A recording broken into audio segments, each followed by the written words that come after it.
Welcome everybody. My name is Mary Burnett and I am back again with the weekly astro lesson, this time for the week of December 2nd, as we are just coming off a big new moon in the sign of Sagittarius. So over the next 2 weeks, you'll have that energy of new beginnings as the light increases until we get to our next full moon. Of course, you know all this if you subscribe and that little button down there below and follow me, because I talk about all of this week over week. And when you subscribe, then you will get a notification every time I post new content, which is typically Saturday or Sunday of the weekend, depending on what is going on in the sky. Also, go out to my website, MaryleeBurnett.com, for all of my written material, like the monthly horoscope for December that's out there and the preview for 2025.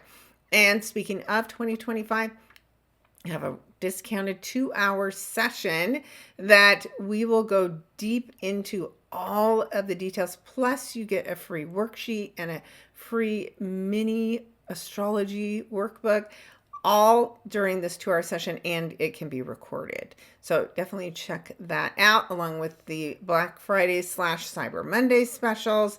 So all kinds of great things out there for you. And of course, gift cards and gift certificates that I can create for you are available out there for purchase as well. So you could do all of your holiday shopping and do something nice for somebody. All right, so we will break it down. This is a pretty quick week. We don't have to spend a ton of time going deep into anything.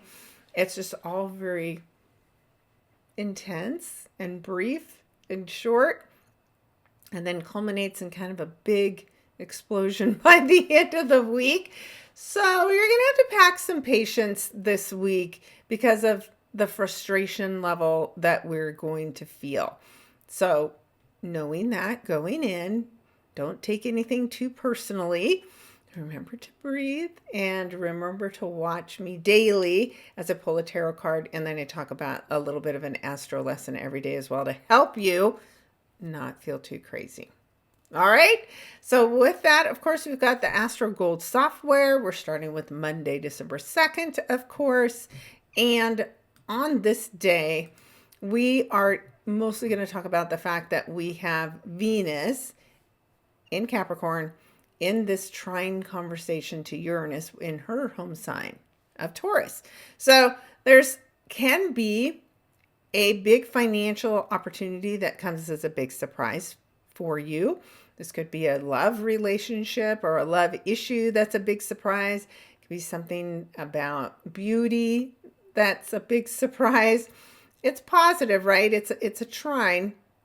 But the thing about Uranus is things don't always go as you expected them to, but they go the way they should, if that makes sense, right? You know, you want one thing and then Uranus does another, and it shocks and surprises you, but at the end of the day, it's the thing and the way it should have worked out anyway.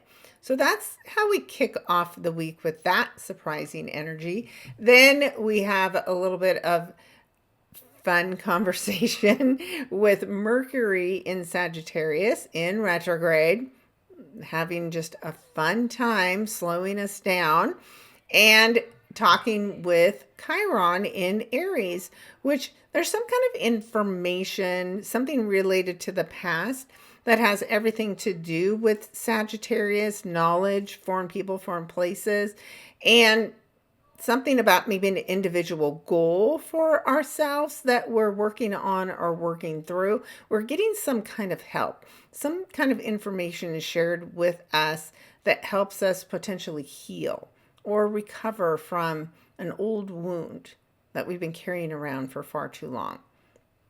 So those are some things that will help us as we start to navigate the week.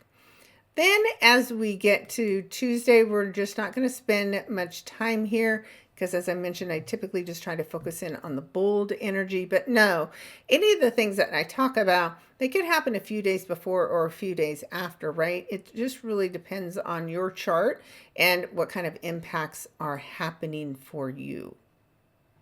That will be how personally you feel it. But let's jump into Wednesday.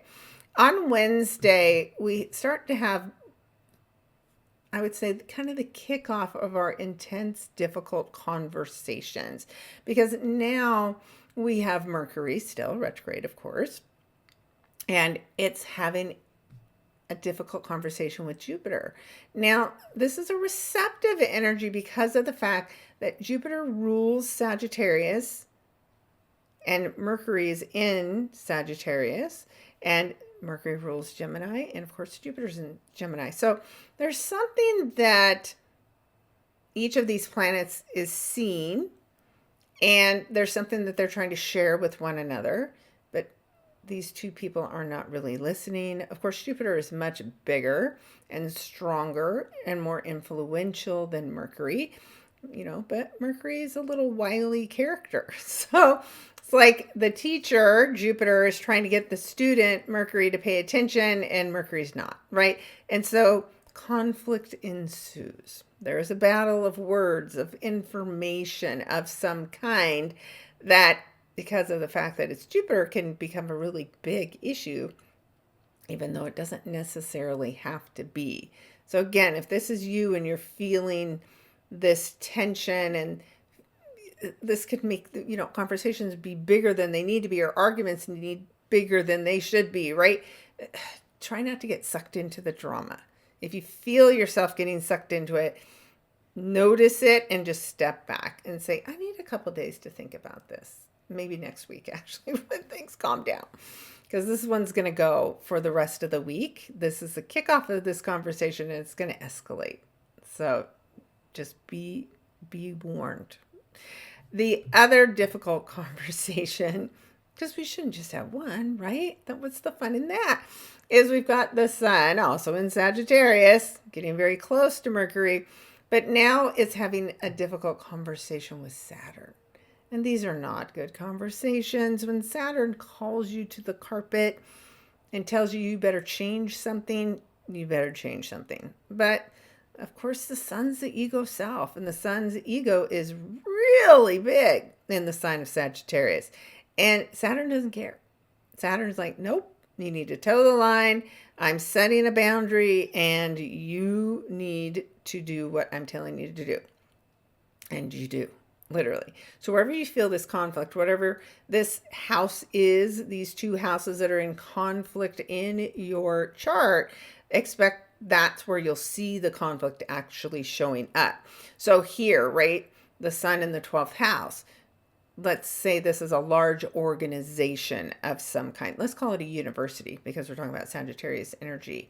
And that university is having a difficult conversation with the leader of another teaching organization, but that organization isn't as high up in the ladder of importance, right, as the sun in Sagittarius thinks it should be, so it doesn't want to listen to this person.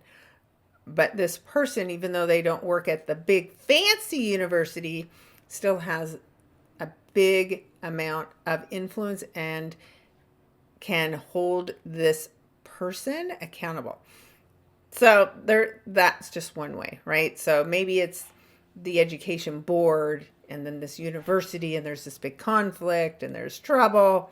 That's just one of many ways that might show up in our collective, or maybe in your chart. Maybe you're trying to get into a university and there's a lot of conflict and drama trying to do it. Maybe it's an overseas university. But Saturn in the 3rd house is local things in the community. So it's saying, no, you need to stay close. And the sun's over there. No, I need to go to this foreign university. And arguments will ensue. All right. So that's just an example. But of course, it depends on where this is happening for you. But it should be pretty entertaining for us on the world stage as well. The other thing that you want to watch for, because of all of the conflict and frustration, we have this beautiful little place to go hide away that's created by this conversation between Venus in Capricorn and Neptune in Pisces, right? So this is very overindulgent. You might be spending money on escaping in some way that's not healthy. So be careful of that. Instead, this is a great time to go do like a beauty routine, like go get a makeover, go get a massage, go to a museum, do something with art or beauty or music. Go see Wicked. It's really good. Something like that where you're escaping, but in a healthy way from whatever all this conflict and drama is. So that's your little place to go run away and hide on Wednesday. All right. Then as we move forward, here we are on Thursday, and this is where we're starting to see Mercury and the sun get closer and closer together. So we're starting to see this Mercury cazimi energy. So just be aware of it. The other thing we're starting to see here is the moon in Aquarius is in opposition to Mars right before Mars goes retrograde, which is on Friday. So Thursday is pre-game. Right? This is the pre-game show. This is where you see maybe the conflict that causes you to have to do all of this review when Mars goes retrograde, or the conflict that creates this big mind-blowing situation on Friday. So again, Thursday's a day to tune in and see what's yet to come. Then, of course, on Fridays, the big show. Now, I think I talked about this last week too, and I think it's mid-November, where we started to see some of this conversation forward-looking between Mercury and this Sagittarius point. Well, now, whatever it was that you saw going forward is blowing up in a big way. Because now Mercury with the sun, of course, Mercury cazimi is, things getting blown out of proportion, but it can be positive, right? It can be a big aha moment, a big learning opportunity. It always just depends on how you deal with Mercury cazimi. Some people have a harder time with it. Some people feel like, woo, mind blowing is good. I cleared all that junk out. I finally see something clearly that I've been missing. But of course, this is a Mercury cazimi that's in retrograde. So now we're seeing something about the past in a new and different perspective, in a mind-blowing perspective, because of course it happens as it's opposing Jupiter, makes it even bigger mind-blowing event, and while Mars is at a standstill and changing directions. So when a planet changes directions, it is spewing out energy like there's no tomorrow. And we're talking about Mars energy, war, passion, fire, fighting. This is a big day. So again, I will remind you that I have lots of hypnosis sessions out there where you can just tune out and relax and maybe take a social media day break, because there can be a lot of drama when Mars is in Leo and stationing to go retrograde. And there's never just one simple thing going on for the day. This is the last day of Venus in Capricorn. Now, Venus doesn't love being in Capricorn because it's way too serious and a little stodgy and a little stale.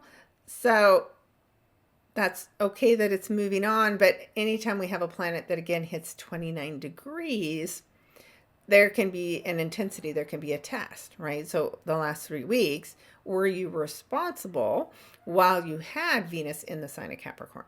And she speaks with Ceres, which is another feminine asteroid that has to do with, I like to call it, how you care and nurture for other people. So there could be something about a woman in politics and how she has been caring and nurturing for her country. I don't know. Something about that could come up in a way that's a test. Maybe how someone's been spending money for the government is being looked at again, and it's a surprise. We'll soon find out. All right, so that's big energy. So whenever we have Mars go retrograde, it doesn't like it. right? This is a forward moving energy. This is the warrior, right? Who's not slowing down and looking behind him to check out who's left on the field, right? This is Mars just continuing to march forward and fight for what it wants. When it has to slow down and look at what drama it's created, it doesn't like it, right? It's like being held accountable. So over these next 4 months, because we have till the end of February before this will slow down and station to go direct and then very slowly start moving forward, we've got all this time under review. And part of it is spent on the drama with Mars in Leo. And then the majority of it is going to be when Mars goes back into Cancer and then has to look at all the feelings that have been hurt. It's not what Mars likes to do. It doesn't appreciate being in Cancer at all. It certainly doesn't appreciate going retrograde in Cancer. And you might look at my monthly write-up because I think I have a few more details in there with maybe some examples of retrogrades in the past when Mars has gone through there and what kind of events have come up as a result of that. But in your own life, right, you can control this energy and you can allow yourself to slow down. Give yourself permission to slow down. Give yourself permission to undo anything that's been dramatic, right? How you choose to use the retrograde is up to you. And it's a time to go within. What are you doing to create drama? What can you do to change it? What do you need to adjust? Maybe you work in a dramatic field. Maybe you're an actor or a singer and you want to go back and hone your craft. There's always positive ways to use the energy. You just have to direct it. Otherwise, it works so much on you internally that you can feel a little chaotic. So keep that in mind. Every 2 years, Mars goes retrograde, but it goes retrograde in a new sign. So we're getting new exposure. The last one was in Gemini. So do you remember all of those months of Mars in Gemini? Well, we have a little different work to look at now. So that was 2022. Now in 2024, we're seeing this experience with Cancer and Leo. All right. So that is Friday. Let's move on to Saturday, where now we see officially we've got Mars fully in retrograde. We also see on this day, Venus, of course, has stepped into the sign of Aquarius. And as she does, she immediately joins forces with Pluto, the planet of power, transformation, rebirth. So this is topics of love and money and making a difference, right? You joining forces maybe with other women to make a difference is one of the ways that this can show up. This could be groups coming together. It could be groups that are formed over the internet. There could be a powerful networking event. And the thing that's going to be interesting is the fact that Pluto is now speaking in harmony with the nodes. So whatever transformation work we are doing, it's fated. And so as, of course, each of these planets comes through Aquarius over this next month, they're helping with the work, helping with the fated work. So this could be a woman specifically, or women, topics involving women that are going through some kind of a big transformation that's fated, right? With this Aries, what's in it for me, moving away from relationships that aren't. So there's definitely big topics involving love and money and finding our tribe, right? So this is going to be a good time if you're feeling lost. Like, this is a good time to go join a women's group, especially a women's group that's trying to make a difference. And that would really change and transform your life because of the effects of the help of Pluto. Okay. That is on Friday, and we've talked about the Mars retrograde. The other thing that is, feeling intense is this Mercury energy as it's retrograded, over Friday and Saturday, they're still having that tense conversation with Saturn. So they're just as a collective, right? There's just some big difficulty that's going on. Now, here's a day where we are remembering, Pearl Harbor and the attack on Pearl Harbor. And of course, that's December 7th. So there can be other explosive events on this day that are made more difficult than they need to be. There's just so much energy that has to do with conflict. You just want to keep that in mind and try not to get sucked into it. Of course, with Mercury, it can be a war of words of some kind as well. And the thing about Mercury cazimi is it's supposed to be going through a cleansing, right? But as it's going backwards to do this cleansing, it's only temporary because it's got to move forward again and then do it again, right? In a different place. But it's a good time to cleanse your mind of any beliefs or thoughts that just do not serve you, and to be able to see the truth. Because again, there's something about the fact of Sagittarius truth and justice. When the Sun and Mercury are coming together, we may see what's not been just, what's not been fair, and it becomes very clear as to why. So it's, again, as usual, always intriguing events and energy that are going on each week. And after Saturday comes the big moment. So I think you've seen me talk about this before if you've been following me, where I always say this T-square to me makes me think about a volcano and a big eruption and explosion created by the conflict. So whatever Mercury and Jupiter started, then the Sun comes through here and elevates it, makes it more intense and more explosive. The lesson that needs to be learned is not one we want to learn. And so there's a lot of pressure as a result of that. And that pressure is the exit point for it is here in the sign of Pisces, right? Now, Pisces energy can create a victim mentality if we're not careful. But Saturn here, and especially with the moon, kind of feels like the king and queen, right? Or coming together to unite all of these different communities to end this conflict in some way. And of course, Saturn's the, ruling with the fist, very strong, heavy-handed.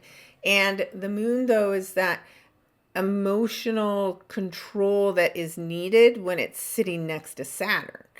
Whereas normally the moon loves to be in, the Pisces energy. It's very dreamy and creative and sensitive and intuitive.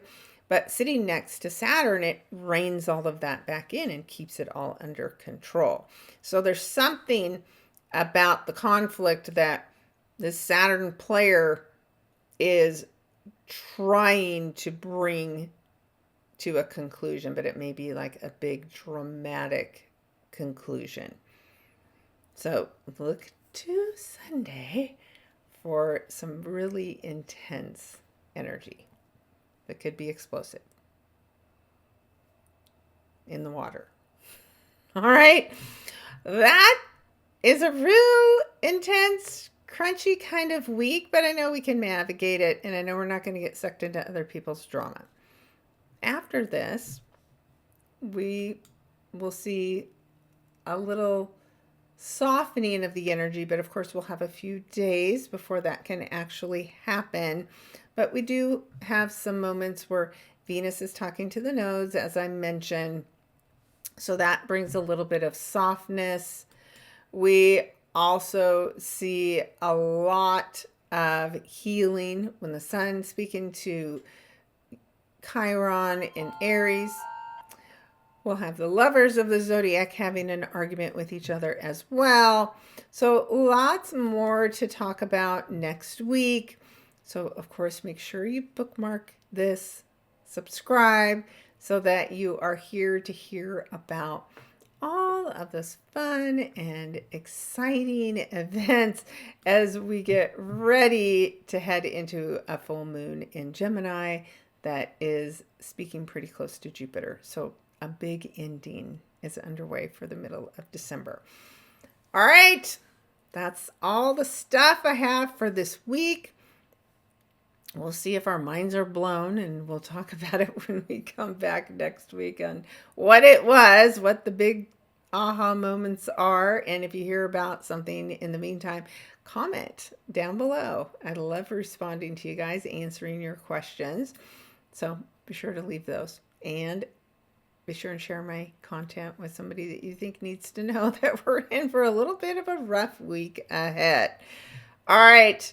I will talk with you all next week. Again, come see me on my website or book a session with me. December is going to get really difficult for any kind of sessions because my schedule is really limited. So if you do want a session with me, be sure and book it really soon because I have very limited availability. All right, guys, make it a great week, and I will talk with you next week. Take care. Be sure and check out your weekly tarot card messages as well. Those, along with this astro lesson, are going to give you the big picture. Thanks again for tuning in. Talk to you next week.